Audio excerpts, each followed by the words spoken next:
Heyo, it's Omnidog here from Omnidog's Vault with new best friend and Howard Stern fanatic like I am, Sean from the Comic Pals. How are you doing? Hit him with the hind, Sean.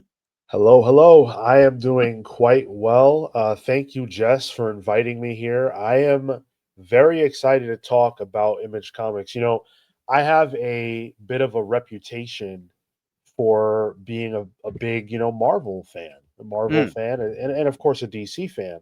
And I think what surprises people is that I actually have an extensive history with an affinity for indie comics, in particular Image. awesome.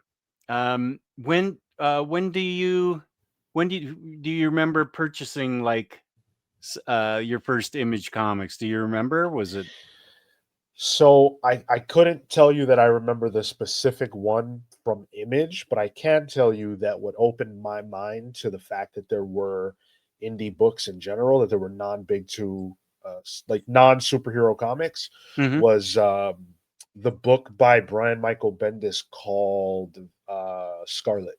Scarlet, right? Yes, it was an icon book, which was still Marvel, Mm. but it was their creator-owned imprint, and I fell in love with that book. And I was like, wow, there are stories like this in comics. That's so cool. And then I jumped on the Image hype train when stuff like Deadly Class started coming out, and you had Saga and all those kinds of books. That Image revolution that was driven by writers leaving Marvel Comics specifically in the early 2010s swept me up. I fell in love with that era and those books. Yeah, that you said it really well. I'm glad that you said what you said because I feel the same way. I wasn't into Image Comics at all in the '90s, but um, I really was starting in like 2010 or 2012. I'm guessing um, when I first really started connecting, and uh, I feel like it. Yeah, the past 10 years probably has been my reading a lot of Image. Um, and we selected 10 of our favorites with we left room for a couple of honorable mentions. Um, I'm just going to they're not in any particular order for me. If I don't I told you you can do whatever you want to do. So if you have them in an order, that's fine. I don't have them in an order Okay. because I just could not figure it out. And once you said it wasn't a requirement, I said, you know what? I'm leaving that out then. Okay, good. Um so what is it we like most about Image? Um because it's a different kind of model, publishing model than at the big two. Um, I don't know that Dark Horse or Boom have it worked out I like this, but the creators, like the writers, uh, and maybe it's the artists too. I don't know. They're the ones that finance the books, like the singles, the collected editions. Um, I know Remender has his books are called Remender sized because they're like library editions all the time. Yeah. He has his own imprint, Giant Generator. Yeah, yeah. Oh, yeah. It's right here on the side of this book I'm about to talk about. Yeah, and Image has some of the biggest names in comics that put out their own um, creator owned comics, I guess, and they have to finance them, and they stand to reap uh, a generous, hopefully, a generous profit. Yeah. Creator owned comics. Unless you're the Bendises of the world or the Jeff Johnses of the world, where you have a contract with Marvel or DC that's paying you, buku bucks. Unless you're that person, creator owned comics is the best way to reap the most reward based on your effort. And so Image gives these creators an opportunity to have a platform and to have the distribution to Mm, be able to be seen by the masses. It's great to have a really good comic book. It's awesome to be uh, putting out the kind of work that would end up on our top 10 lists. But if no one can see it, then no one knows it's out there. And that right. is what Image is offering that is hard to come by. Um, do you feel like, um, since they're not restricted in the sandbox from Marvel and DC, I remember Cullen Bunn saying to me and the Minister of Comics when we interviewed him 3 or 4 years ago, um, specifically about X-Men, was that there are certain rules that you have to go by when you're writing for Marvel, for X-Men, or the same for DC and Superman or Batman. They don't have those restrictions when they create their own stuff. When they create their own characters, storylines, um, is it? This is how I feel, but I'm interested in what you think. I feel like we get the the best of these creators when they don't have any guardrails or anything. That the books we're going to talk about tonight are not are they're not necessarily superhero comics. They could be science fiction or drama, comedy, whatever. I've Horror. got a couple of magic books in here. Um, so I feel like we sort of get their best work in Image comics that aren't constrained by what they would have to follow the guidelines for in the big two. Sure. I mean, Rick Remender is one of my favorite creators of all time. And he has talked a lot about feeling like he was being churned while he was working at Marvel Comics. Mm, Not that he didn't feel like he was putting out good comics, just that he was putting out comics that fed into the machine. And that was something that anyone could really do. Only he could do the kinds of things that he produces through Giant Generator at Image Comics. Those are singular works. Like no other creator can make, for example, Deadly Class, which he was able to produce with Wes Craig. And that's not something that you can do at Marvel. You cannot mhm. go to Marvel and create Deadly Class. That doesn't make any sense. Yeah. Um, somebody like you're a very rare creator if you create something at Marvel or DC that's going to stand the test of time, especially nowadays. So for someone like Rick who has boundless ideas and creativity, Marvel's holding him back. Mm, Not just from a creative standpoint, but from a financial standpoint. mm, Financially speaking, he stands to gain a lot more by creating his unique characters under his own umbrella than creating them for another company that will then own them in perpetuity, and he will receive a fraction of the financial reward for those characters. Think about mhm, Brian Michael Bendis. We all love Miles Morales. He created Miles along with Sarah Pacelli and some others. Marvel has probably made billions of dollars off of Miles already when you factor in television shows, toy sales, movies, everything else. mhm. Brian Michael Bendis got paid what he got paid while he was doing those comics, and that's about it. Mm, yeah. Uh, now notice you mentioned Deadly Class a few times. Is that one of the books that we'll be talking about from your list? Oh yeah, my list is Rick Remender heavy. I Ah, must okay, say, good. yeah, I'm a huge fan of his. And should I go into it Yeah, or sure. Let's talk okay? about Deadly Class. Or yeah, let's start out with Deadly Class. That's Cool. a book that I dig too, but I'd love to hear your perspective on it. I did not pick it, but I do have one Remender book on my list. I would hope so. Um, so Deadly Class is actually a very important book for me.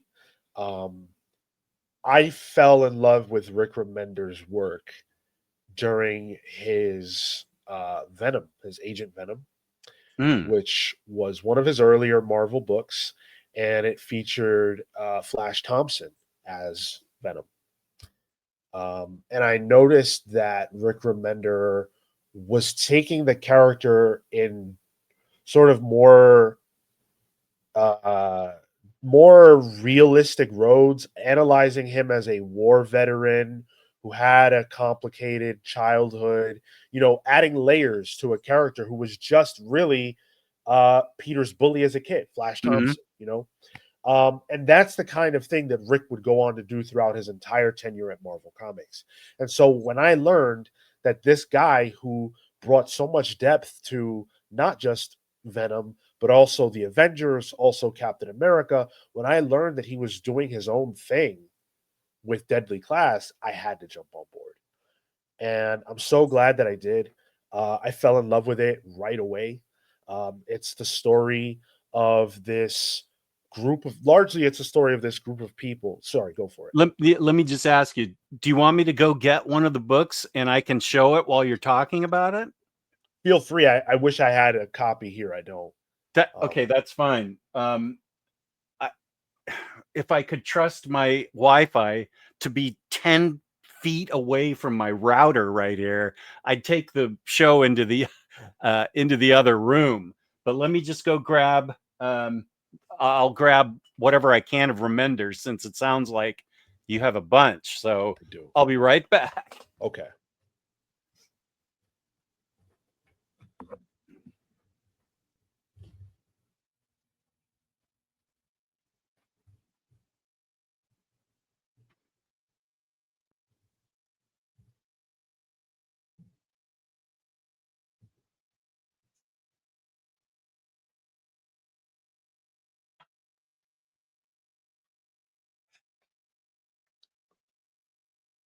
Okay, I grabbed what I could, and I will go back if I need to.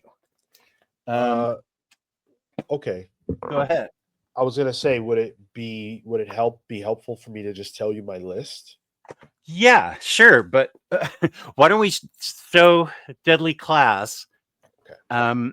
and then you can tell me your list, and I'll go grab it all. Sure. Okay. I have a feeling I grabbed a lot of Remender stuff. You okay with this layout? Yeah. No problem. I just grabbed book one. So, what's the premise of this book?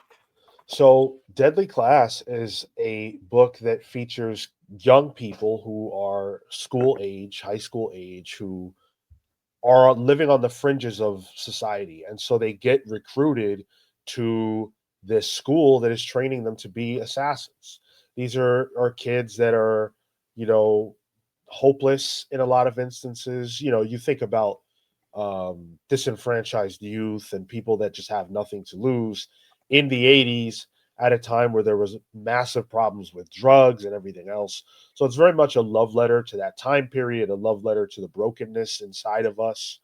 And it does all of that through the beautiful artwork of Wes Craig, whose career took off with this book. Um, and he's doing great work with Kaya right now. So Wes Craig Oh, is yeah, I phenomenal. have that Yeah. book. Now, quick funny story, not really funny, but I guess why I have such a connection to this book. So the first time that I ever got quoted on the cover or back matter or anywhere in a comic book was with Deadly Class. Mm, I used to work for a website. I would rather not say the name, okay. but I wrote a review for Deadly Class, and it was a very glowing review. And so they actually quoted me and put my name and quote on the back of that edition of Deadly Class. Whoa, that's the dream. Yeah, That's yeah, awesome. yeah. Very proud of that. In fact, if you give me a second, I can show it off. Okay. Um, let me show just a little bit more of this art. I'm just looking at some of the stuff happening here.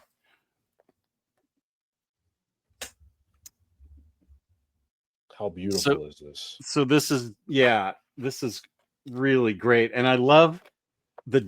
all the different paneling that happens throughout this. It's like no page is the same with all the different paneling. I mean, it just goes where he wants it to go. Yeah, yeah.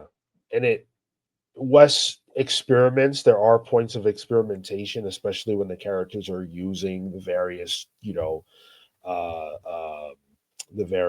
uh, drugs. But um, what stands out to me so much about the visuals in this book is how much they connected with people who aren't necessarily in love with comics.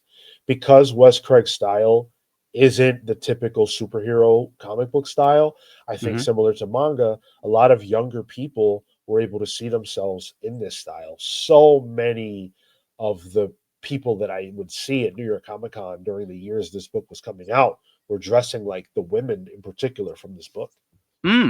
That's interesting. That's really interesting. Yeah. Okay. What? Why don't you tell me what the other books are, and I will go grab them. I have a Right. feeling I have them. So Low, Tokyo Ghost, I have both Kill, of those here.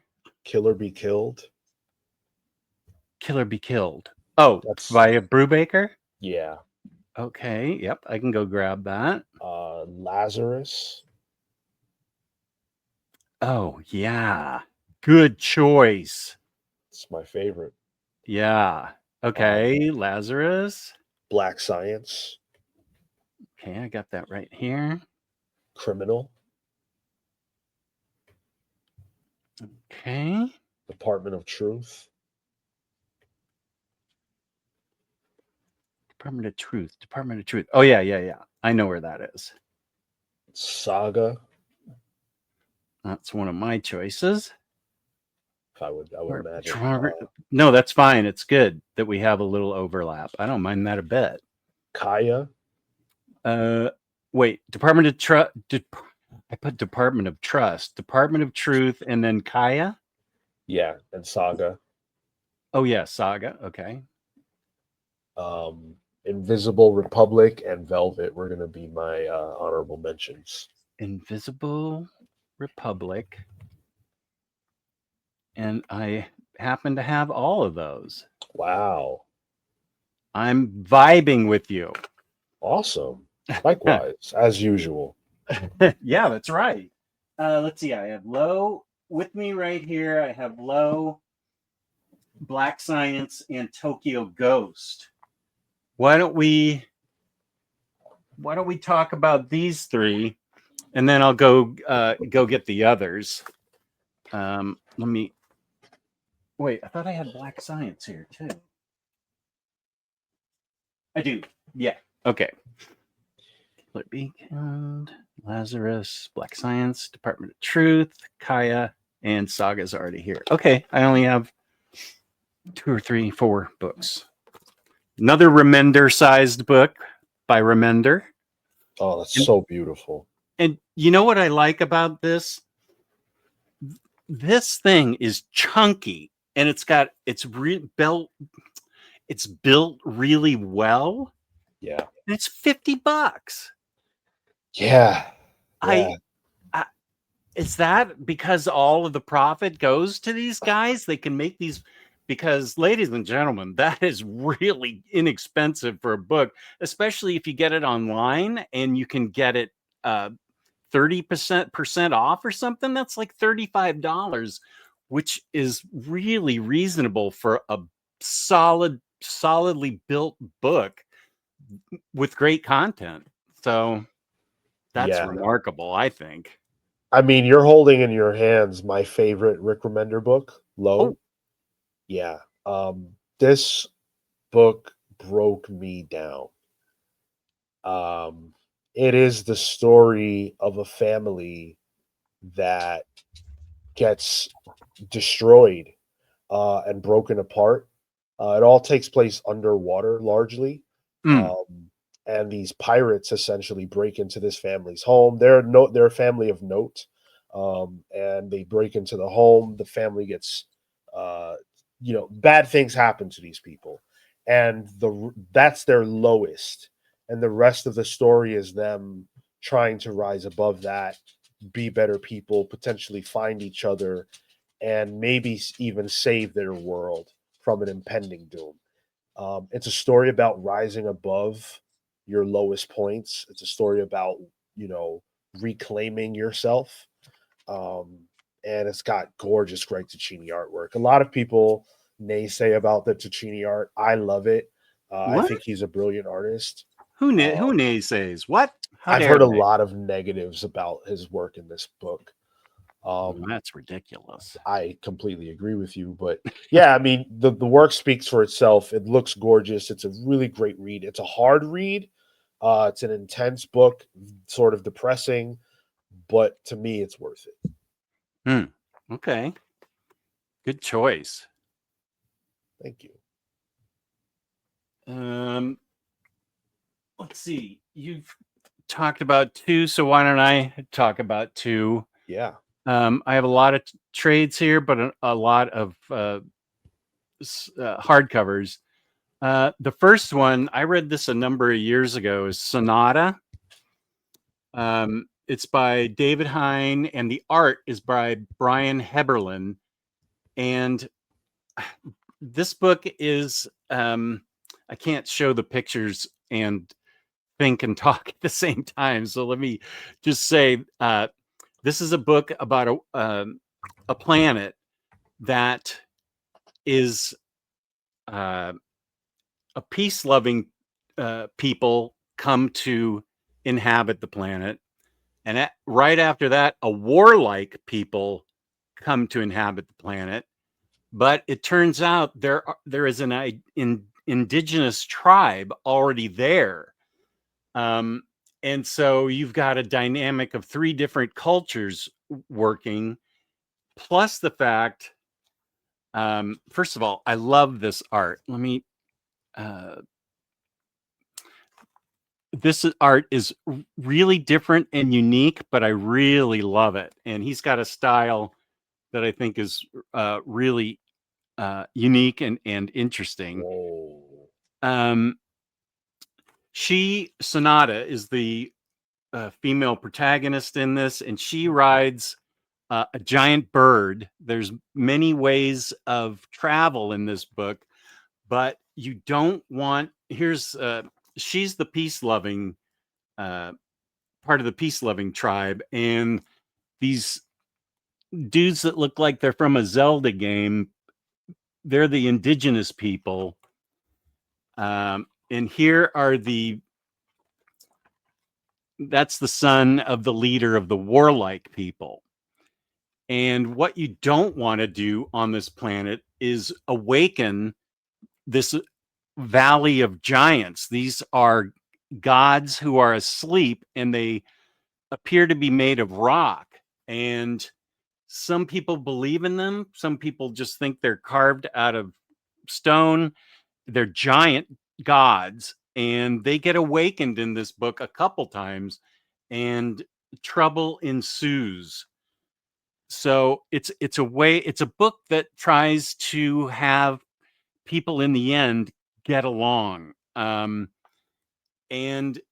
I think it sort of leans on the trope of the kids of the leaders are the ones who sort of fall for each other and see the other's viewpoint. Right. Um, but it's actually, I just think these are some of the gods that have awakened. Wow, that looks really cool. Yeah, there's two trades here, um, and I wonder. I feel like it might have come out in hardcover, but I'm not sure. The art is just amazing to me, and the colors are brilliant. So it's about trying to get along. So I know that that's something that you and I obviously agree on, that it's much better to get along than be at each other's throats. That's what I always try to promote in my channel: peace and love. Just treat people like you want to be treated. Um, and there she is riding her giant bird. Oh yeah, she's got wings herself. I forgot about that. Wow. I uh yeah, I forgot all about that. Um so yeah, I love this book. I've been a proponent of it for a long time, and I am more than happy to upgrade if it comes out in a larger edition, because I'd love to see this artwork in something much bigger. You know, I'm gonna take note of every book that you mentioned because one of the cool things about Image is that they've produced so many books over the years that, the ones that I love and have read don't necessarily represent even half of all of the books that exist. So maybe from your list, I'll find something that I would love but just didn't know about. Yeah, I would say Sonata is pure science fiction bliss. It's just other people on another planet, dealing with their otherworldly problems and weapons and wildlife and gods. So I really really love this book. Awesome. Um, the next book I will talk about. I've talked about this book already a lot. I have the library edition of it, so I'm not sure why I have these two books still. Um, it's The Magic Order by Mark Millar and Olivier Coipel. So, first of all, the art is going to be fantastic. Um,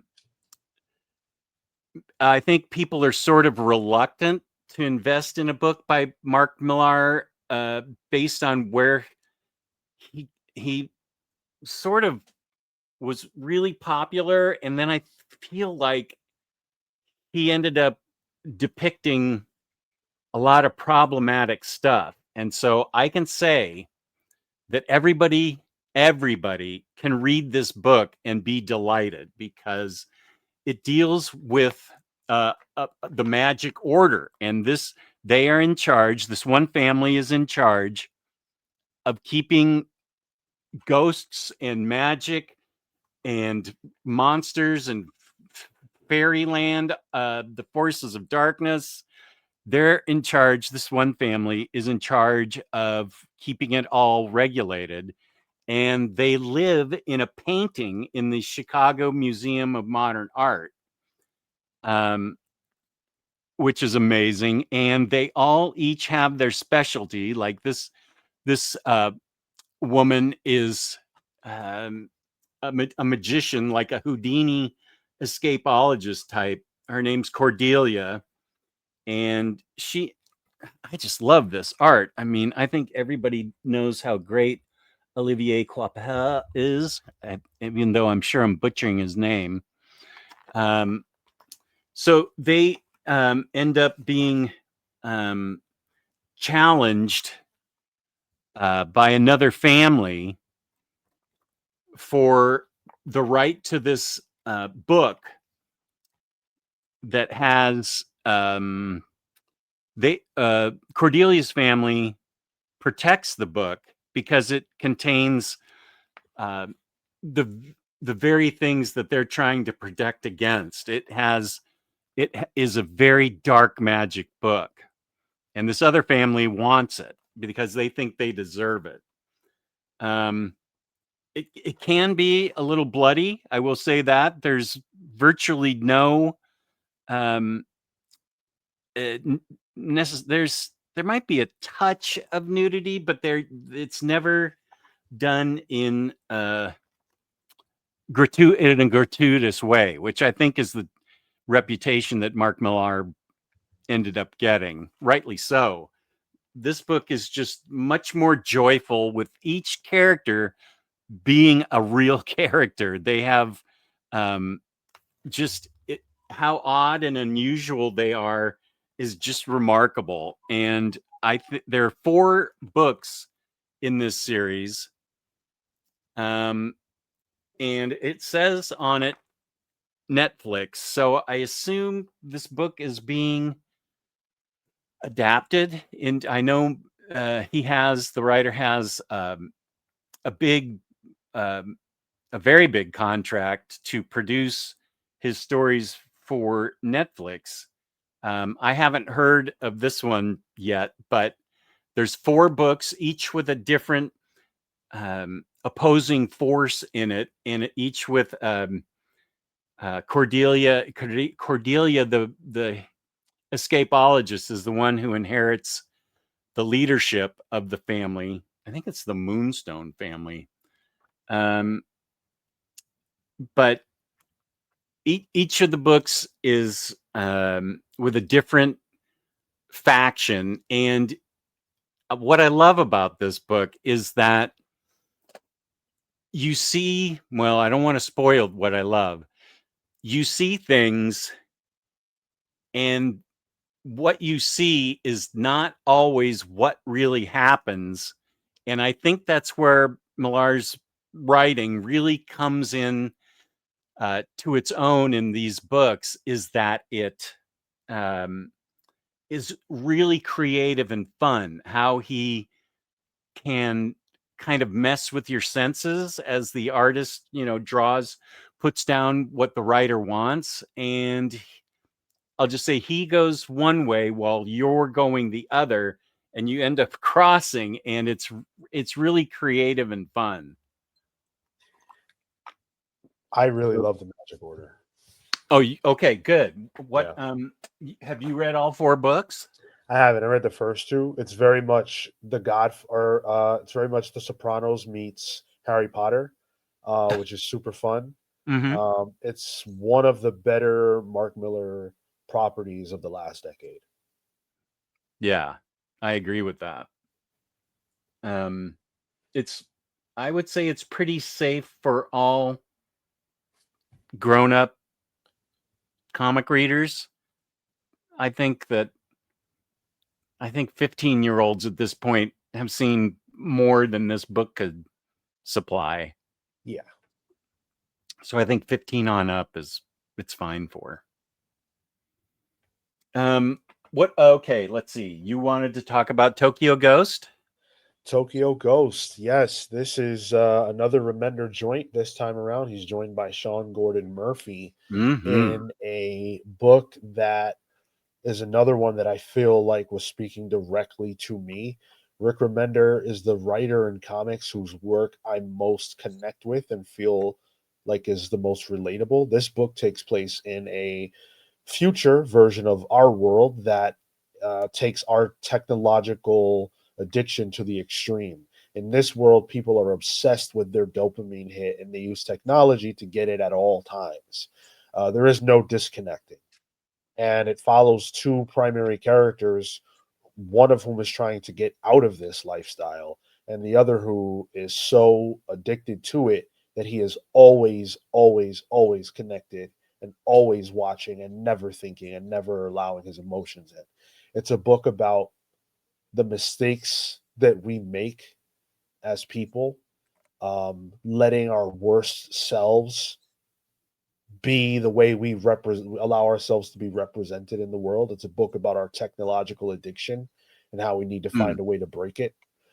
Um, and it's a book about overcoming your past. And I really, really deeply love this book. Yeah, I love Sean Gordon Murphy's art, and the paneling in this book too is very different. They really take advantage of the page size, and just, I mean, it's really an interesting layout. And Well, the dichotomy between the technological, drained and devoid of life city that most of the book takes place in, juxtaposed with the more lush, green, pink, beautiful landscapes that we get later on in the series. Uh, you never really get to see Sean Murphy doing that kind of thing. And so this really was a showcase of his art as much as it is Rick Remender's opportunity to talk about some really heavy subjects. mm-hmm. Yeah, it's beautiful. And yeah, I read this when it first came out. I really enjoyed it too. Let's see. Black Science. Black Science. Yeah, this is like what if the Fantastic Four were real and Reed Richards is a jerk. This book is for everybody who's got, daddy issues, but it's also for everybody who is the dad causing the issues because the book doesn't pick a side. It presents the people as they are. Uh, and I haven't even told you anything about what the book is. It's a science fiction story in which these characters, again, are very much like the Fantastic Four.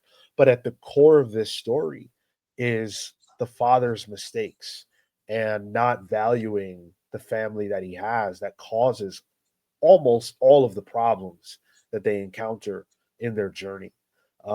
This is Rick Remender alongside Matteo Scalera, who does incredible interior artwork, bringing these characters to life. This is gorgeous. I got to get it in this size because I don't have it in this size. I have it in singles. But yeah, one of my favorite Rick Remender books. A lot of people don't finish it because it is a hard read. It hits so close to home, despite it taking place in galaxies far away. But it really is a powerhouse of a series. Yeah, this is the reason why I really like doing shows with you is you are very succinct, but you describe it perfectly. Thank you. I tend to go on and just talk about stuff at the surface, which has always been my style. But you take a deeper dive and explain it and paint the picture really well. So I really appreciate that about you. Thank you so much. Yeah. I mean, these works had a huge impact on me. I mean, I could go in and check, but did this have 2 books or 3? I want to say it's at least 3. I think so, yeah. Yeah, maybe even 4. Well, I know Deadly Class has 4. Okay, so it's probably not 4. Yeah, I think this I think this had 3. But that's just to inform the viewer of and again, it's another $49, $50 book that you can get online for much cheaper. And the binding's great, and look at the colors just Yeah, pop in this format. It's really cool. it's a beautiful book. Let's see. Do, do, do, do, do, do, do, do, do. Okay, there we go. Let's see. I have a Remender book myself, but it sounds like you could identify, you could tell us about it better than I can. I mean, I do love all his books, but I really, really liked it. Death or Glory. It is just kind of a balls to the wall. The art's by Bengal, which is Yes. amazing. And it's about, I mean, the simple explanation is that this is set in a post-apocalyptic kind of future, or maybe parallel, kind of the last man with true freedom on the American open road. Okay, it's a dystopian nightmare. And she is tasked by her own love for her father of getting him, I think it's a new heart. And she doesn't have any money.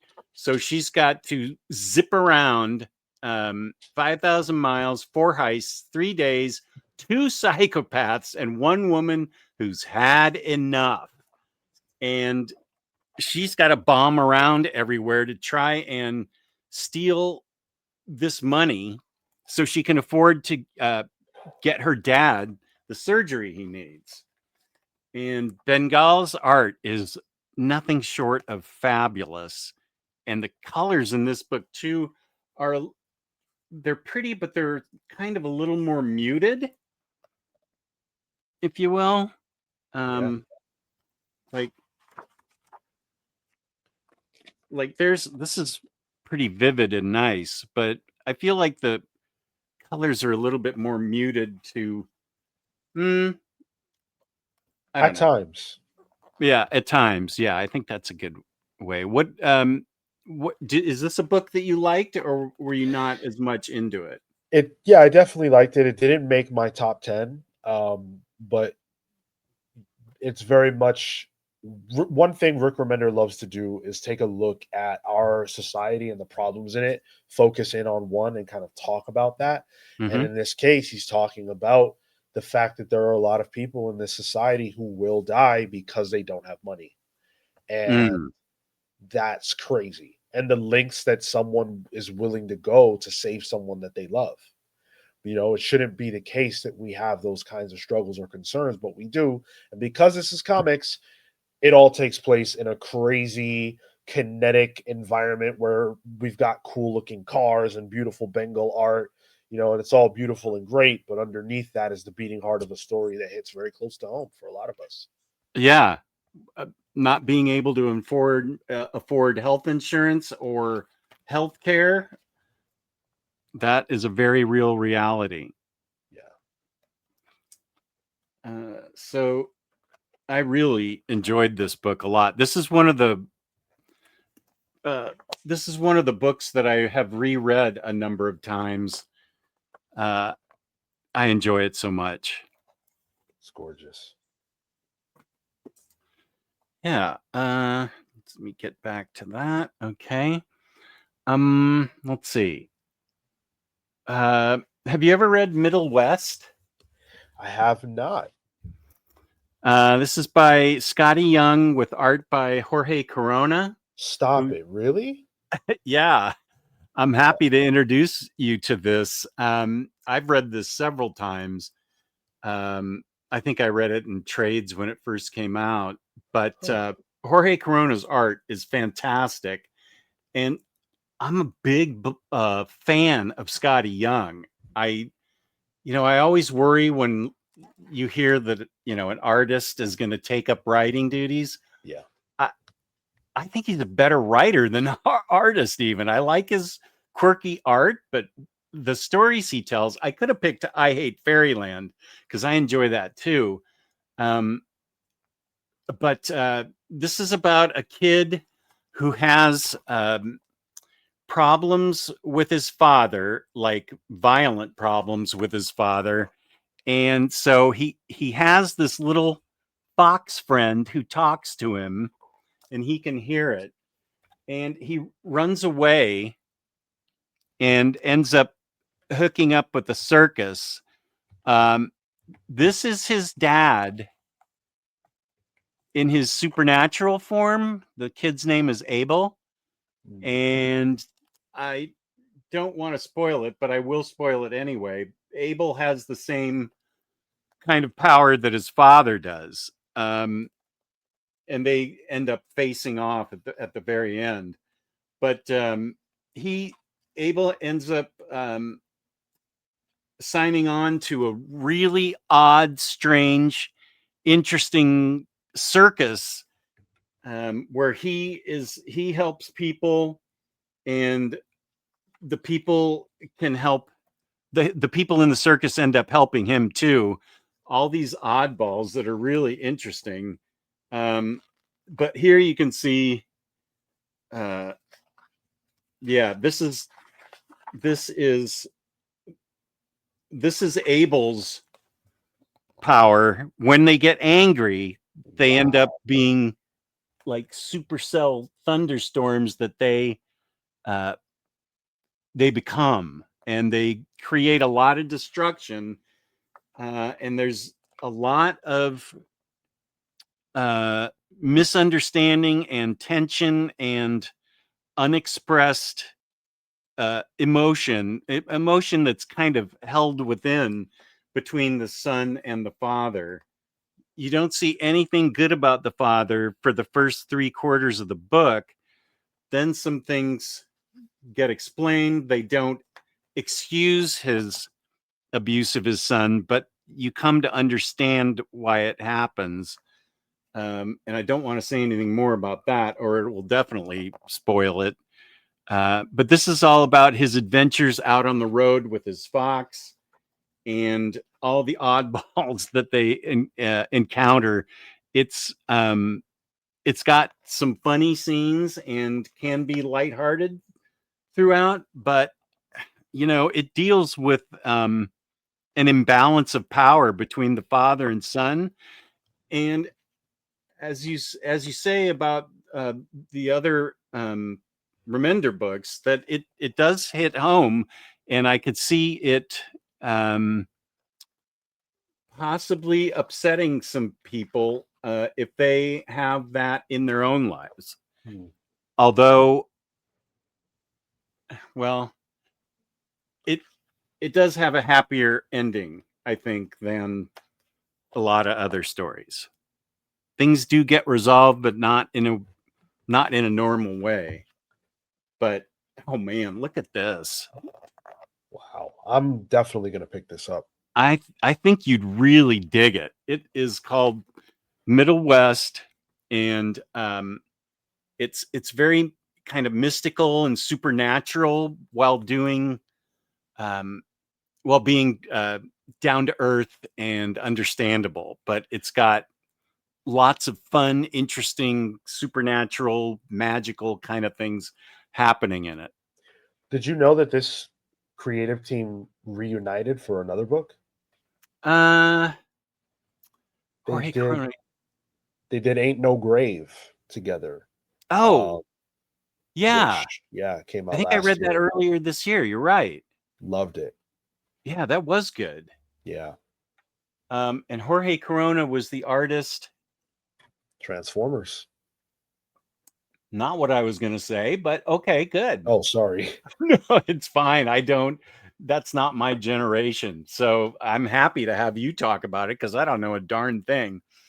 But he was the artist, a book that I reviewed probably when I first started out 9 years ago, or 8 years ago, rather. Feathers. That might be an Image book too. I would have to look for that a lot harder than these other books. But Feathers, there's like a right side of town, the upper class side of town, and then there's kind of the slums. There's no in between. There is a dividing line, but this one kid um, ends up having these black feathers, and he can scout uh, over the the fancy area. He falls in love with a young woman that's there, and it deals with class distinction and the haves and the have nots. It's beautifully drawn and really well written. Um, I just can't. I can't. I I don't think it's by Image. I feel like it's by somebody else. Hmm. But that's a good book too. That's one of my old time favorites. Okay, all right. Dropping jewels on me. I love it. Yeah, that's awesome. Let's see. Tokyo Ghost, Black Science.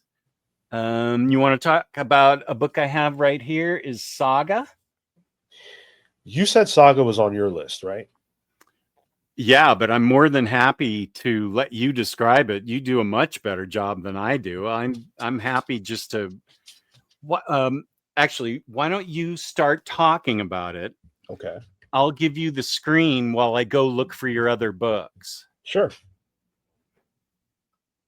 And then I'll come back and show some Saga. So Saga is probably the crown jewel, if you will, of the image revolution that took place in the 2010s because it's the book that swept people's minds. I mean, you couldn't go anywhere without hearing about people talking about Saga.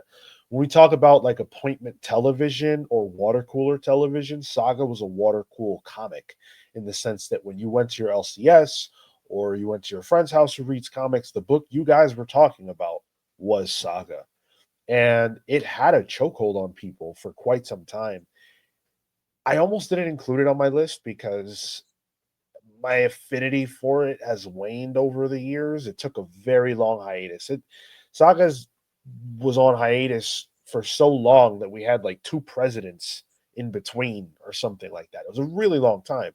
And it didn't come back with that same energy, at least for me. I've obviously changed as a person since it started. It's been, I think over a decade now. Um, but I do love it. And it's hard to overstate how important those first 50 issues were, how revolutionary they were. I mean, the first issue starts off with a pregnancy, a birth, like this is not what you typically get from your weekly comics. And so, because of that, because of the importance of it culturally, because of the impact of it in the comic space, there's just no way. I can't imagine anybody having a top 10 Image Comics list and not having Saga on it. There you go. And this is a book that he has said he absolutely will not let it become a television movie property. Yeah, Brian K. Vaughan and Fiona Staples both have talked about not wanting that to happen. They feel like it needs to be experienced as a comic. I think that's incredible. Yeah. Um, this has got. I'm sorry, I didn't hear what you were saying. I was running around my small room. Uh, but this has so many interesting created characters. I mean, you just look at them and how they both came up with the design on some of these aliens uh, is really amazing. I remember I remember when I was buying it in singles. I think that was around 2012 that there was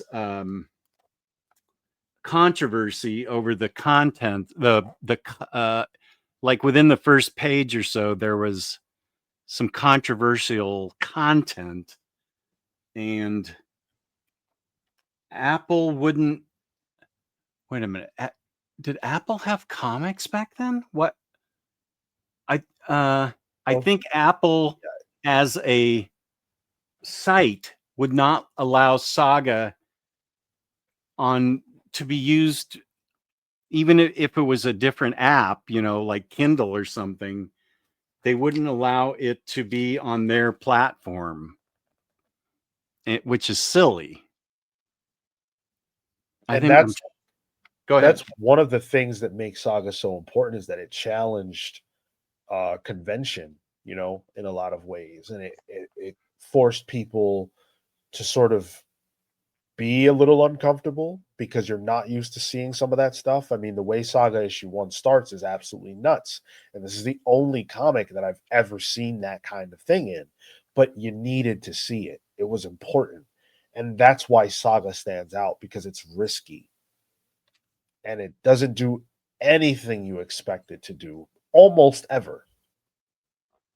That's a good point.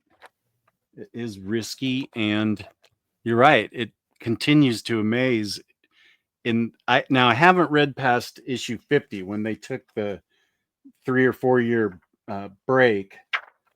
Um, I'm waiting for it to be. There's 3 of these books that lead up to issue 50, and then I'm going to wait until there's enough to buy another oversized hardcover.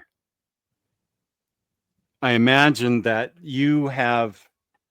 How many issues is it now that it's up to?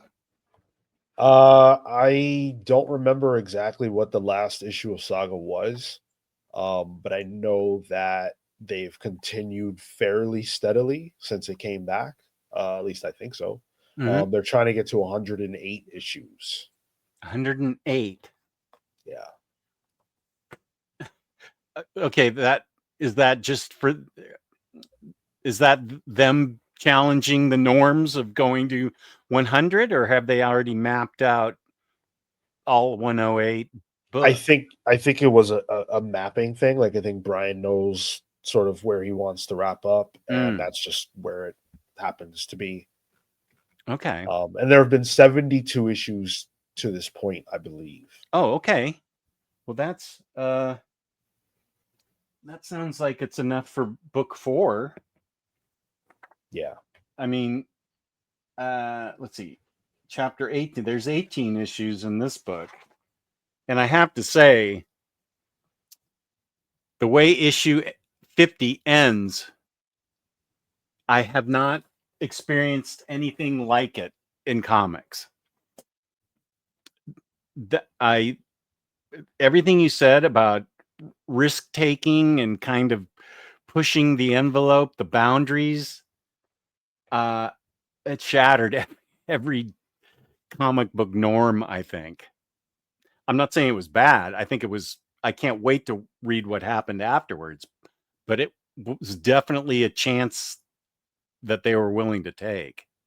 But that's what makes it so singular, Yeah. is the fact that you just couldn't predict it. I mean, think about, I know what they are in my enjoyment of entertainment, but there are certain things that we've engaged with that you look at and you go, wow, while I was experiencing that, I had no idea what was going to happen next. Like, Mm-mm. one of mine is Buffy the Vampire Slayer. One of the reasons why that was such a big deal is because it does things that you just didn't know shows could do, would do, should do. Um, and it challenged convention. I'm sorry I didn't watch that when it was coming out. What did it have, like 8 seasons?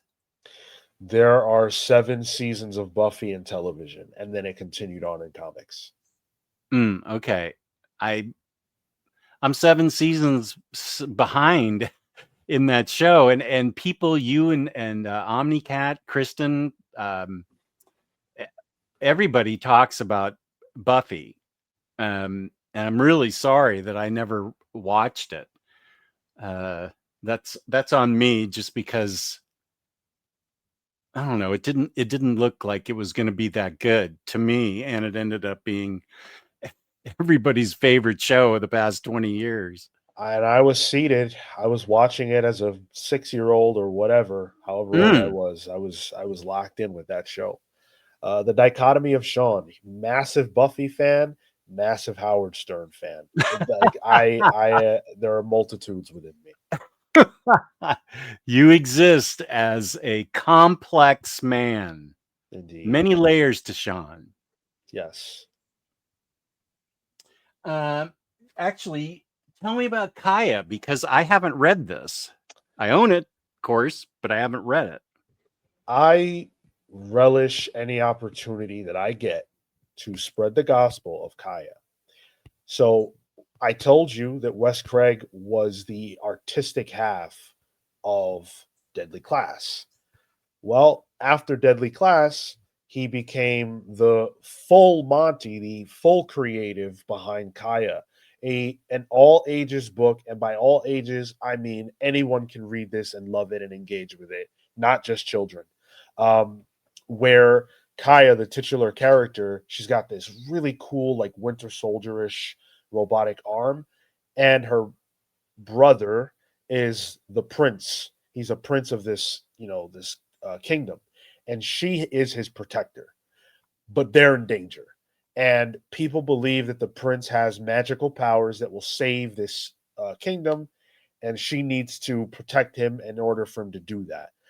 The book follows their adventures, being chased down by robots. There are dragons, there are lizard creatures, all kinds of incredibly creative creatures and scenarios coming from the heart of Wes Craig, who really has something to say with this story. It's about identity, it's about family, it's about siblings. It's got a lot of stuff bubbling under the surface, and it's one of the modern masterpieces, I believe. I've never read Bone, but a lot of people compare it to Bone. Mm. I would hand Kaya to literally any kind of person, from the children that I know in life all the way up to you, Jess. I would hand it to anyone. Okay, that's great. Um, the colors in this book are really fantastic, Yeah. Yeah. and there's so many different color palettes going on in here. It's a gorgeous book, and it takes place in a world that allows for different kinds of color palettes and different kinds Mm. of backgrounds, which makes it feel fun to read issue over issue. 'Cause you're never stuck in the same place for too long. And what issue? This is issues 1 through 5. Um, is there more? Has he continued it, or is this it? As we sit here today, issue 30 just came out. Oh, issue 30. Yeah. What am I missing? Like 4 trades at this point? It's just 1 through 5 in this. Yeah, so I believe the first 3 trades are currently available. Oh my gosh, I'm so glad we talked. Oh, as soon as I buy 2 and 3, they're going to come out with some deluxe hardcover. I know what you're up to, Wes Craig. That's Forget what it. I'm waiting on. Yeah, okay. I will wait with you. Yeah, because this looks really amazing. I'm sure you would love it. I'm sure. Yeah. I look forward to this one. Let's see. I can talk about 2. Let's see. Um let me think about how I'm going to talk about this. This is remarkable, this book Blackbird, for several reasons, but the first is I happen to be a huge fan of hers, and that's Jen Bartel. She's usually a cover artist, so this is almost as good as an entire book of Jenny Frison. Um, it's um, it's about magic in the greater Los Angeles area. Um, it is a family of Hispanic origin that they live in a Hispanic area where they are they're the keepers of a certain kind of magic, and one something happens to the mom, and somebody, and so this is the kind of stuff that goes on. Whoa. Um, there's a matriarch, and then there are these a daughter and her sister. These 2 daughters, they get involved. It's about a woman growing and changing and accepting the changes, and it's about kind of tribalism too. There are warring factions of magicians, and I just find, as a person that really loves magic, this was done really well. Um, her name's Nina, and she is looking to get her sister back, and they think the mother's dead. Look at that big honking dragon. Um, they think Did the mother's dead, and they find her in this sort of magical realm. And the art is great, and the story's amazing. I feel like I'm almost positive I talked about this at length in one of my videos about magic. I think it was my most recent one, which was probably the end of last year, 2024 somewhere. But I talked about magic a lot. I mean, I have several genres that I love, but mostly magic and criminals, crime noir, any kind of crime books, and magic. Those are my 2 favorites, except when I love superheroes, or fantasy. Okay, so maybe I love everything. well, did you said Jen Bartel drew this? Did she write it as well, or? This is written by Sam Humphries, and he does a darn good job. Okay, that's interesting. Wow. Yeah. Um, I mean, these covers were remarkable, and then you get her artwork on the interior. Yeah, Sam Humphries did a really nice job introducing all kinds of different elements of culture and interesting gender roles and things. But the primary, and the primary focus is magic, but also how magic is expressed by particular cultures, because uh, there are several different cultures um, represented in this book, and they each have their own codes and laws and way of going about things, and it's actually kind of uh, kind of enriching when you think about a way to get all put down on paper all of LA's different cultures that they have, um, using magic as a way to introduce everybody.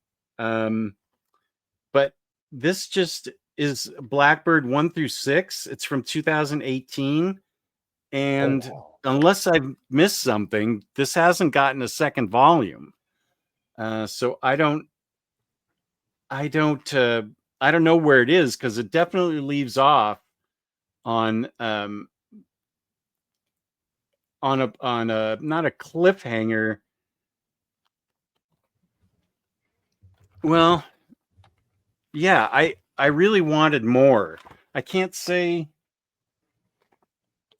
Well, there's some personal growth in here for Nina, um, I guess, but I'd like to see further further along where she can go. I don't know. I guess you could look at this as one and done, but uh, that's kind of frustrating, because I think it creates a world where more can be explored and more interesting stuff can happen.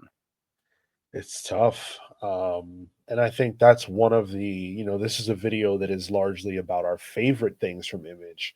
But one of the things that happens at Image, it's not just them, but indie comics, is when you love a book that doesn't find its audience, and you get that great volume one or whatever, and then you never get the follow up.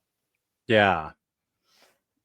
Let's talk about a book that is on my top 10 of all time, and I've been waiting for book 4 forever, and it's come out and I still haven't read it. But this is the champion of world building, in my opinion. Um, Greg Rucka and Michael Lark. Michael Lark. The amount the amount of detail that goes into this world building, to the posters on the wall, the stickers on the doors, everything. There's not anything drawn in this book that doesn't have a purpose. It's it's amazing, and I will be glad to uh, let you talk about it while I show the art from it, because I don't know how you get a better book than this. Lazarus is my favorite non Big Two comic. Lazarus is a world that I am desperate to see explored in perpetuity. And I am so sad that the rest of the world does not see the way I do, because if they did, everybody would be reading Lazarus. Lazarus is a book about what happens when you take the concept of rich people owning things and owning businesses, and having influence in the government, and maximize that to the point where the entire world is run by a handful of families, and the problems of poverty are maximized. The gap in wealth is as extreme as it could possibly be. There are It's a caste system essentially that we now are forced to live in, and within this world, the only thing that exists to protect these families really is the concept of the Lazarus. It's the representative of the family who is their enforcer. That's their terminator Mm. essentially. And Hmm. Forever Carlisle is the name of the primary character of the book, and she has to protect the Carlisle family, who she is convinced are her siblings and her Mm. family. Um, but she quickly comes to realize that this might not be the way the world should be. There might actually be something wrong with the way that the world is, and she might have a hand in making the difference and making a better world for everybody, not just for her family. It's a very, very deep story. It's a heartbreaking story. Greg Rucka pulls no punches. To me, this is his best work. Um, That's saying something and too. it's saying a lot because Greg is one of the best writers ever in comics. Mm-hmm. But the level of depth, the level of thought that is put into this book, you won't really find it anywhere else. I would read books just about what went into making this book. Yeah. It's gorgeous. Yeah. It's just got unreal world building in it. And the characters um, are not particularly likable, with the exception of their Lazarus. Forever, she's I for some reason I felt she was relatable, Yeah. um, with her own set of questions and feelings and emotions. I thought that it was really well done. The sympathetic rendering of Forever Carlisle. And I gotta read book 4. I've been waiting 5 years for it. Yeah, the only problem I have with Lazarus is the release cadence. It's just been brutal, and a lot of that has to do with sales. And people didn't latch onto this book in part because I think it is a tough read. Um, it's not there's not a lot of fun happening in the world of Lazarus. But I think with a lot of these books, especially the ones on my list, just because I like to read heavy stuff, if you're Yeah. willing to be challenged, you will always find a reward. I think that's true in life in general, certainly with your Mm. entertainment, which is why I shy away from the concept of escapist reading. Uh-huh. There's a place for that for sure. I don't think everything you read has to be super challenging. I love superhero comics, but I want to be challenged. I want to be forced to think. And a lot of the books that Image has produced are books that do that. Lazarus is chief among them. Mm-hmm. Um, let's now I love this book too. I'm gonna bail on some of my choices. I've got it down to 3. But I think one of them can tie into your choice. But I don't I think this book confused people, or they weren't able to grasp, they weren't able to nail down what it was really about. I don't think they gave it enough of a chance, because this book is very complex, very interesting. I mean, super layered. Um, but it is a book about conspiracies and how the Department of Truth is involved in making sure conspiracies don't aren't given too much credence, or they become real, and the Department of Truth has got to knock that down so these conspiracies don't become real. Um, so I'm interested in your thoughts on this book. I found it to be fascinating, and I read it several times. All right. So, Department of Truth is a book that passed me by at first. And I had heard how good it was. I didn't invest. And I was just like, I'll get to it, whenever I get to it. And then I had to read it on my podcast, The Comics Pals, for something we were doing. And it was it was a pair of issues about a guy whose father was obsessed with Bigfoot. Yeah. And I could not believe, I wanted to punch myself in the face because I could not believe that I was not reading this book from the word go. Department of Truth, to me, for my taste, is the best comic being published right now. Mm. I can't get enough. This is a book that challenges every notion you have. It's the things you think about the world that scratch at the back of your brain, that you think, you know what? Is everything as real as it seems? Is the world as plain as it seems, or what's lurking under the surface of our world? Those are the kinds of questions that I love that James Tynion is willing to ask. And the answers take us to dark, twisted, and weird places. But I Yeah. like going to those places. Do you know why? Because Martin Simmons is drawing them. Martin Simmons is a revelation of an artist. And while he doesn't draw every issue of this book, there are actually a lot of issues that aren't drawn by him.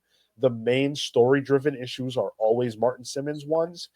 And his style is just, there's really nobody else like him. It's like a haunted, dark, creepy, ethereal style Yeah. that he Hmm. has. Have you read Dracula by Tiny Onion and Martin Simmons? I sure have. That was awesome too. I really love that book. Yeah. Yeah, this book is not afraid to go there. It it really asks some very troubling questions. Mhm. Yes, it Um, does. let's see. This is 1 through 17. Are you reading it currently in singles? Yeah. Just today, in fact, Department of Truth issue 0 came out. Um, Zero. yeah, yeah. It is the first issue of Department of Truth not written, or with a piece of it not written by James Tynion, because Scott Snyder actually came on board with Joshua Hickson to tell a backup story. Oh, So this book is actively ongoing. It's very, very good still. I highly recommend everybody check it out. The most recent issue is outside of the 0 issue is issue 33. oh, whoa. Okay, good. So we're gonna get another one of these then. That is a gorgeous collection. I would love to have that. Wow, I got to get that. It's Yeah. probably sold out forever, but No. Let's see. Department of Truth. Where would I go for that? Oh, probably let me look at the Bozo site. the Let's see. Bozo site. Jeff Bezos. Oh, gotcha, gotcha. I don't like to say its real name. The Department of Truth. Yeah, it's still available on Bozo's site. The I, hardcover. I see that. Uh, That's an amazing price. yeah, that's a good price. Yeah, Maybe a stocking stuffer for me. Who knows? nice. You know the right things to ask for. Yep. Comics always. Here's another book that I agree with you 100% on. Oh, Ed Brubaker and Sean Phillips are not on my level of understanding or intelligence. These guys, especially in this book, because this book is way out there. You can still understand it easily, but this goes on some really not mind bending, but there's more envelope pushing in this than a standard criminal novel, say, criminal graphic novel. yeah. Kill or Be Killed. Ed Brubaker and Sean Phillips' relationship is 20 years old now. Mm. Um, and I believe when Kill or Be Killed was produced, they were uh, about halfway or over halfway there. And so this represents the work of two people who've been working together for a very long time. And that's important to note because I argue that this is their best work, at least to that point, maybe ever. I love Kill or Be Killed. I think this is a phenomenal series. It's a very simple story with many layers about a guy who is tired of being picked on. He's tired of living in New York and being pushed around and dealing with healthcare issues, not being able to get his medication, and all these different problems that make him decide he is going to take matters into his own hands and kill or be killed. Couple that with a demon that has now entered into his mind that tells him that if he doesn't kill people, he will be killed. You get the name of the series. It's a brutal, gritty, crime adjacent story that features a guy who very much is in over his head, but is living like the Punisher.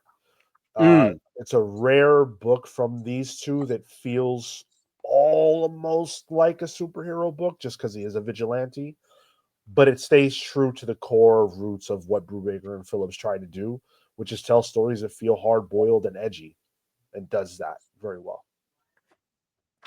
Yeah, this is a pretty this is a moving book. This one had me just relating to it all too well. Oh, really? Yeah. I want to talk to you off air then if you related to this. Just the healthcare issues and the health insurance and lack of affordable healthcare and stuff. Yeah. It was more that than getting a demon in me and getting picked on. Yeah, I was like, wow, you have a demon in you? That's compelling. Yeah, that would be something. I don't know. I'm not. Who's to say I'm not demon? I feel like I have a demon sometimes, but we'll talk about that later. You picked Criminal, and I picked Reckless. So we both like Ooh, Brubaker and Phillips. yeah. Um, and this has let's see, Criminal Volume 3 has my all-time favorite. Let's see, wait. Yeah, no, Cruel Summer is a separate one, separate criminal book. I think Volume 3 had My Heroes Have Always Been Junkies. Mm. And that's my favorite Brubaker and Phillips story. But Criminal, I don't know that I've ever heard anybody say anything bad about it. It's a it's a it is like a very realistic uh crime family crime book. Uh it seems very possible it's like written on real life events. Yeah, Criminal to me is this was the first time that I realized that you could do stuff like The Wire or Sopranos, like those prestige level television shows, you could do that in comics. I didn't realize that. And Criminal is a book that it's about serious material, and it is very close to the ground in that gritty crime way, but it's also very unafraid of talking about big topics and traumatic things. And none of these characters get off easy.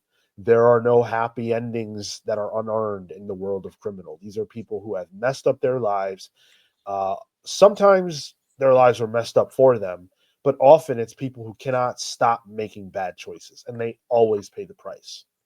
Um, the stories are very good. I can't I unfortunately can't sit here and tell you that I remember like which my favorite volumes were. I'm not a good fan in that regard. But I can tell you that I've read a lot of these stories, and Criminal has had a huge impact on me just as a fan of comics and seeing what is possible to do with our medium. Yeah. Um I realized that I pulled volume 3 and this has My Heroes Were Have Always Been Junkies. Mhm. Um so maybe subliminal maybe secretly I pulled it. I had a secret to pull it and show everybody how great that book really is. Yeah, here's the beginning of it. I got to do a Criminal reread. I do too. Yeah. Um, this is I think this is my favorite book because not only because of how it ends and all the shenanigans that go on in it, but it's the first as an alcoholic in recovery. I am. Um, this had the kind of truest representation of things like AA meetings and rehab and things like that. Mm, I don't know how he either did his research or maybe he experienced himself. I don't know, but this and the movie Flight with Denzel Washington are the closest things that really actually um, depict what life is like as a recovering addict. Um, so that's, I don't know, maybe I could relate to it. That's why I enjoyed it so much. sure. It's definitely dark. There's nothing lighthearted about it. Um, but I related to it. I understood it. Um, so yeah, this series is fantastic. And then there are people who like Reckless even more. I love Reckless. I don't know that I like it more than Criminal, but these have been coming out like twice a year for 3 or 4 years. Um, and this book's um, really amazing. Have you read this? I have not read this one, no. Oh, this was the first one. Have you read any of them? Uh, This would be a lot to collect in singles. you know what it is? They've done so many things that are like called different things that I can't remember what Ed Brubaker, Sean Phillips, like I've read and what I haven't. In terms of what it was called. Like for example, what was the one? Was it Incognito? I don't remember. I don't remember. Okay, yeah. Pulp. Pulp. That's the one I Oh, read. the Western, Yeah. yeah. But was that one of these? No, it was separate. I can see Okay. how you might think because they came out very close together. Yeah, that's what's tripping me up. So I guess I haven't. This stars, I think it's Ethan Reckless. That's really his name, and he owns a movie theater and has a partner. I think it's Anna. It's set. He's like a part private eye, part surfer, and Anna is sort of the assistant projectionist and assistant to his private investigation business, and she has there. I think there are 5 of these, and she has her own book. She has her own Reckless. It's kind of like Anna's story, where Ethan Reckless is away on some other business, and she does the investigating, and she has an amazing story on her own. But these he come yeah. Here's a picture of her. Um, these are she is Asian, I think, and she has her own thing going on besides helping Ethan, but Ethan routinely beats up or gets beaten up all the time in these books. He's always in the hospital or getting a broken bone set, and he doesn't go looking for trouble necessarily, but trouble always follows him and beats him to a bloody pulp. And he's always getting involved. If it's a woman that he's investigating, always getting involved with the woman when he knows he should walk away. Somehow he's managed to live for 5 volumes. I don't know how it's possible, but he's a fighter and a surfer. He's like a mellow guy and a hard guy, a hard man. Um, and he does get shot and beaten and does investigates things that seem oddball at first, and then you then they wind their way into um, what the real case is. And I don't know, I just love these books. They're um, they're not set in the criminal universe, but it's set in the 80s, and he definitely lives kind of an 80s lifestyle with drugs and sex and rock and roll and stuff and booze, lots of booze. And Anna is his, loyal assistant, and follows him, takes care of him whenever she can. So, Is he like an ex FBI agent or something like that? let's see. But when a fugitive from his Weather Underground days reaches out for help. So, Mm. I yeah. did read this. I did read this. I Okay. loved it. I loved it. Yeah. I've been Yeah, they trying to were. rack my brain to figure out because there's a book I read of theirs that could be this, but I'm like, but is it? But I just looked up what happens in this Mhm. and listening to you talk. Yeah, I did read this. Good. Yeah, I love it. It's great. Yeah, but the Weather Underground, they were anarchists, domestic terrorists. They blew up things in the 70s and took lives. So I'm not trying to dismiss it, because it was very serious what they did. Um, so that's something for him to be a reformed Weather Undergrounder.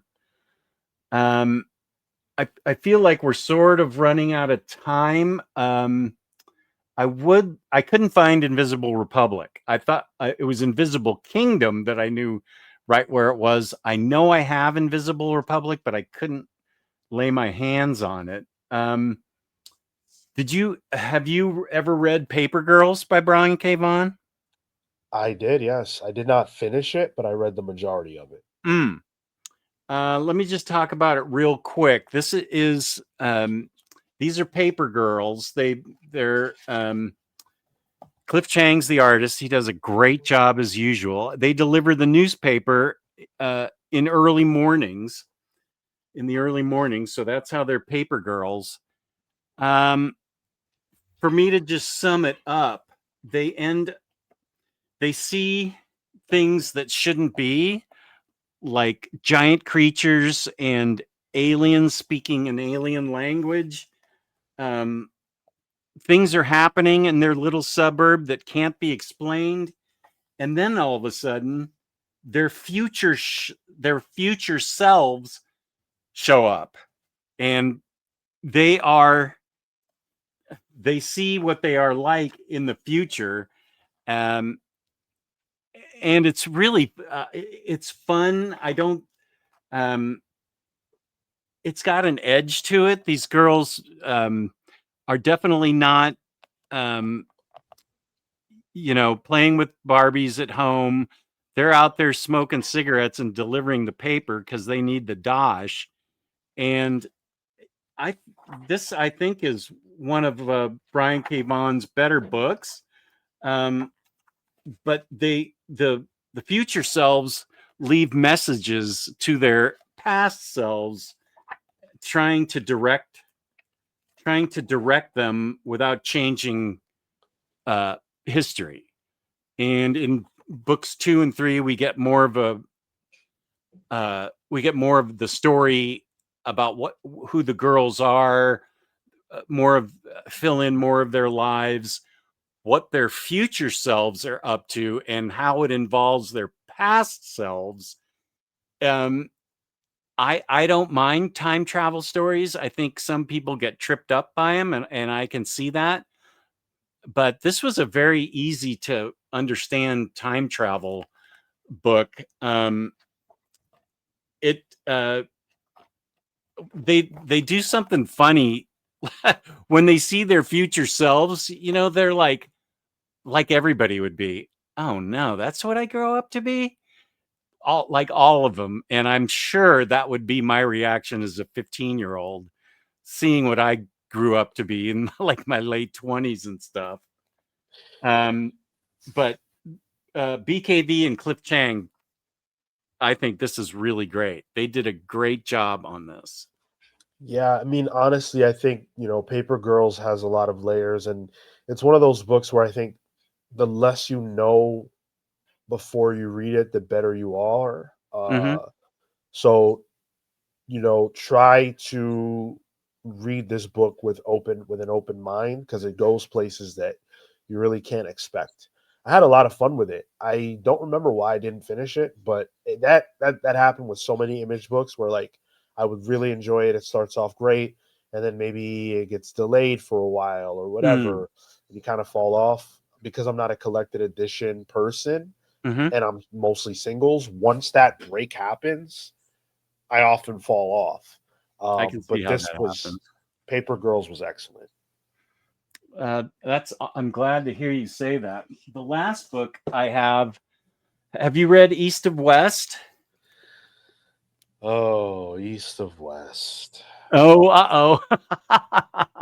Sounds like we have our first disagreement. Oh dear. Are we going Yes, to need to see indeed. the marriage counselor? I Um, am going to not say anything, and I'm instead going to let you gush about a book that you really enjoy. okay, thank you. I don't think these books, these hardcovers, these oversized hardcovers. I don't think they're in print anymore. I think there's a compendium, couple of compendiums, one compendium out. I don't know that Hickman and the art is by Nick Dragotta. um, I it's so it's not it's it's not available, I don't think, in these oversized hardcovers anymore, but you can still get it in compendium. And what it is the US is broken. This is of course in the future, which is dystopian like they all are. um, and the US has been carved up into uh, large uh, large components. There's like 5 of them in the US.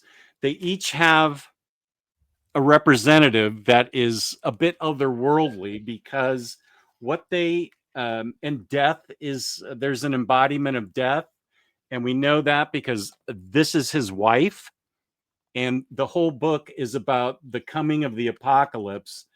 The 4 horsemen are introduced as children, and it's their it's a tale of them uh, trying to bring about the apocalypse, and who's there are various people held prisoner because they are too dangerous to be let loose. The bride of death. Death is a figure in this book, and his bride can well, I don't want to spoil it, but his bride is very powerful. Um, and this is what one of the meetings looks like, of all these factions of the US, um, where they meet to decide things. And there are there's like a kingdom of oil down where the capital's like in New Orleans. The prince and the king all are always at each other. So there's a lot of interpersonal conflicts.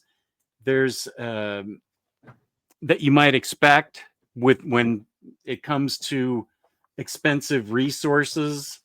Um, it's I this is one of my favorite books. There's the Endless Nation. They're the ones that have a lock on all technology, and I don't know. I just found it to be uh, more than just different from everything else. I don't think there's anything else like it. So uh, this is one of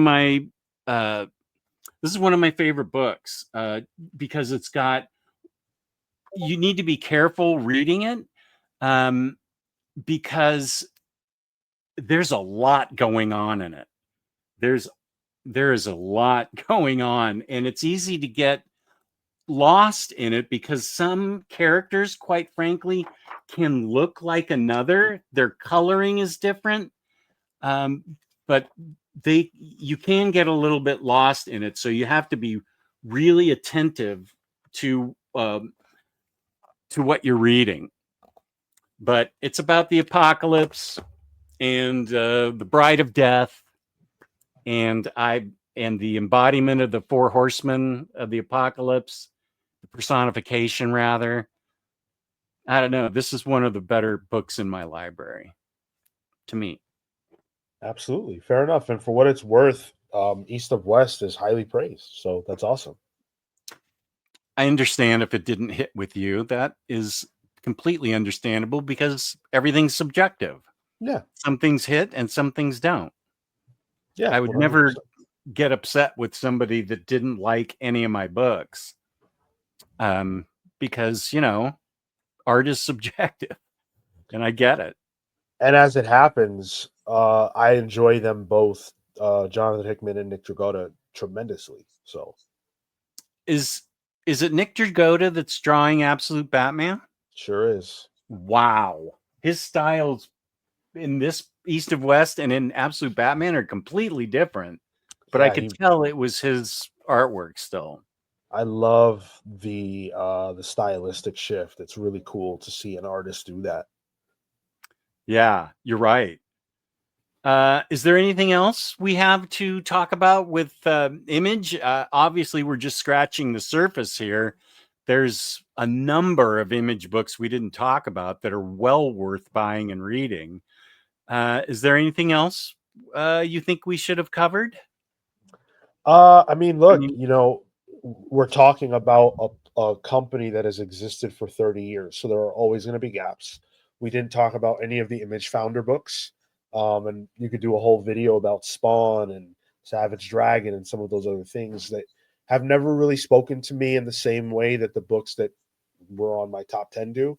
And I mhm. think the reason for that, and this is where I go to Image for, is because from them there are things that you can only get through Image, Mm, especially at the time that a lot of what made our list was put out.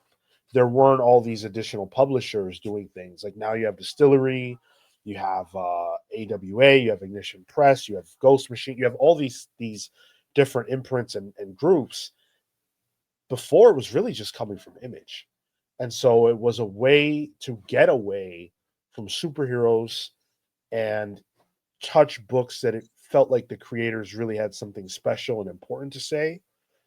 That's what I appreciate most about these books, is that it's the mm. creator reaching out to share a part of themselves with us that they really can't always do through the lens of superheroes. Well, I don't have anything to add to that. As usual, you described it perfectly, and I really enjoyed having you on. Sean can be found at, there's a link down below for the Comic Pals where Sean can be found. What is your schedule usually? You have a pretty set schedule, right? Yes, it is very consistent. Thank you for asking. I can be found at the Comics Pals all over the internet. Um, we are live Thursdays at 8 p.m. Eastern. That is our show where we review weekly comics because I am a Wednesday warrior. And Mm. so Thursday nights, we get together to talk about that week's comic book releases. And then Saturdays at 10:15 a.m. Eastern, we are live talking about the big picture of the industry. We'll talk about the big news items that week, or we'll do something fun like more recently we did a Justice League tier list ranking. Oh, yeah, that's right. That sounds so, what's such a good idea. It was fun. It was fun, and our audience had a great time. So hopefully you will have a great time if you come hang out with us at the Comics Pals. Very nice. And I'm Omnidog from Omnidog's Vault. I have a vast library. I just hit 8 years. I just hit 10,000 subscribers. So I'm going to have a party on that. Uh, Congratulations. Thank you. I'm going to be, I have a lot in my library. So please feel free to go in there and check it out. There's a good chance I've talked about all of these books in various videos. As Sean does, I really appreciate the the thought behind creating the company and the wealth of great material that comes out from it. So I will continue to put out these focuses on certain publishers or certain lines, And I hope you've enjoyed them. And I hope you've enjoyed tonight or today or whatever it is, wherever you are. So I will use my theme song to play us out. And thank you for tuning in. We really appreciate it. Peace and love. Peace and love. Bye now.